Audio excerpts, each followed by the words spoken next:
Okay, so I've recently gone from watching a Steven Seagal film where I counted he maybe threw about 3 punches,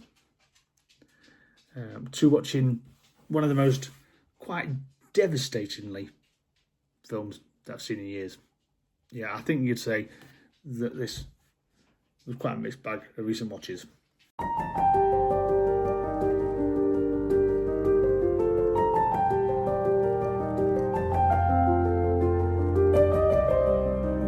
So today I wanted to do a recent watches roundup.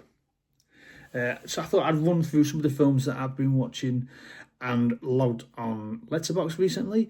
And I'm going to give you a little bit about the films, but these will be my spoiler-free thoughts, because my full reviews will be on my Letterboxd account, which I will link below. So the first one I watched was Above the Law, which was, as I think, was Steven Seagal's first debut film. I will say I watched this mainly for Pam Grier, who wasn't in it as much as I'd hoped, to be honest. What I will say is that the shootouts in the film were fine.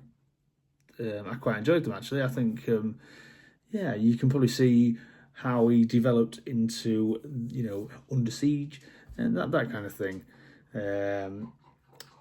But that's probably about it. And as you know, Steven Seagal was supposed to be a martial arts expert. Not much martial arts. Also, Sharon Stone pops up in it, and she was looking good in this one. But she was just like arm candy for Steven Seagal, which was very disappointing, very underused. So I will say I don't think I'll be revisiting this one anytime soon. I will give that 2.5 martial art chops out of 5. Next up was Anaconda from 1997. I thought I'd give this a watch because I've heard that there's a new Anaconda film. Is it with Jack Black in it? I'm not sure. Jack Black, is The Rock in it as well? Or am I thinking completely off after? Please tell me if I am. What I will say about this Anaconda from 1997 is that with a cast of this calibre, I thought this should be a lot better. Not a lot more I can say about it, really, apart from if you watched it the way I watched it on my own. Not great. I would reckon this film will be a blast if you were to get a few mates together, get some beers on the go. Maybe every time, I don't know, you see Jennifer Lopez, you have a drink. Maybe think something like that. I don't know. But it's all right. So in that respect, I think it's quite fun. But yeah, nothing special really. I give this one 2.5 anaconda snakes out of 5.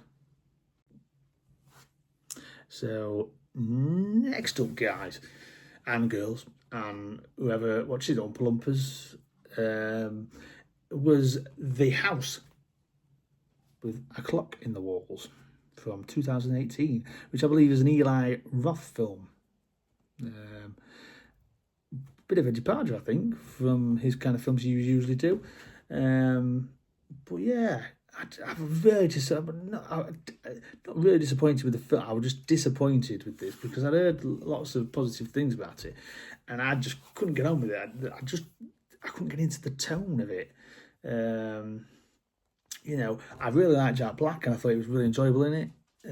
But he's enjoyable in everything, I think. I just like he plays himself really, and I just like that. So not a bad film, just not for me really, which is disappointing. I might watch it again sometime and probably might get something a bit different out of it, who knows. So I think I will give this one 2.5 clocks in your walls out of 5. So, yeah. So next up is the highlight for me of these watches, and I'm so glad it is, because it's one of those films that really you should watch it. It's known as a classic, but you just don't get around to it. Please tell me ones you haven't got down to. I'm not embarrassed to say I don't watch this yet, because when I watched it, wow. So it is A Streetcar Named Desire. For me, Vivian Leigh was the standout. She was just spellbinding. I couldn't take my eyes off her. Marlon Brando was great. The intensity put in the role was incredible.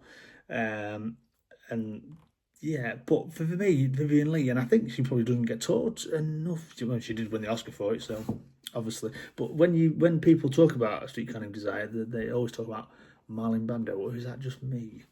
But what I took from it, this is why cinema's around. What a fantastic film. Not quite a 5-star for me, but that's because I think I'll need to watch it again. But it is, I'm going to say 4.5. Yeah, Vivian Leigh's out of 5 classic. Okay, we're motoring through these now. So next up is Napoleon Dynamite, and another one. Should I be ashamed to say I'd never watched? Yeah, it's one of them that I think, yeah, I should have watched it, but I haven't. But yes, I have now. And I will say that John Hayter, who plays Napoleon in the film, was very good. I thought his performance was really good. The music was great. I thought some great music in it. And possibly, I think it may be a film that I will go back to. No, I didn't get it was an amazing film to start. So, just okay for me. I'll give that 3 proms, dance proms, out of 5 for Napoleon Dynamite. Now, I'm going to go and get my wife so I can take her to the prom. Last, but no means least, as they say, was First Reformed, the Paul Schrader film. And this, from the opening scene, I thought looked absolutely stunning.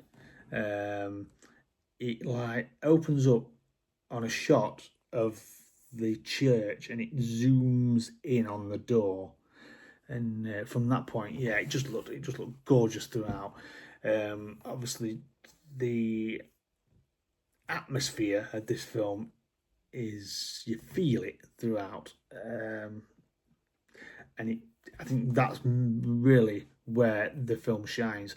Ethan Hawke, who plays the main character in the film, is outstanding in this. He doesn't really have much to say, really. I don't know, but he's intense, and the control of his performance was fantastic.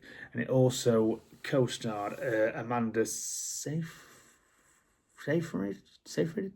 the woman from Mamma Mia, who to me, it can be hit and miss really. I can take her or leave her, but I think in this one, probably one of the best performances I've seen her in. So yeah, I thought she was pretty good as well. So overall, this is definitely if you've not seen it, you should watch it. And it was a 3.5 churches out of 5 for me, and I probably will. I think revisit this one, and this probably could be a film that could probably go to 4.5. You dare say 5 stars for me. I think it definitely could have the potential to do that on repeat viewings. Well, so if you stuck this video out to that point, thank you very much for sticking with me. That was just a quick run through of what I've been watching recently. And yeah, if you'd like to see my full reviews and ratings, please check out my Letterboxd account, which is pinned in the video. So again, thank you for watching. See you in the next one.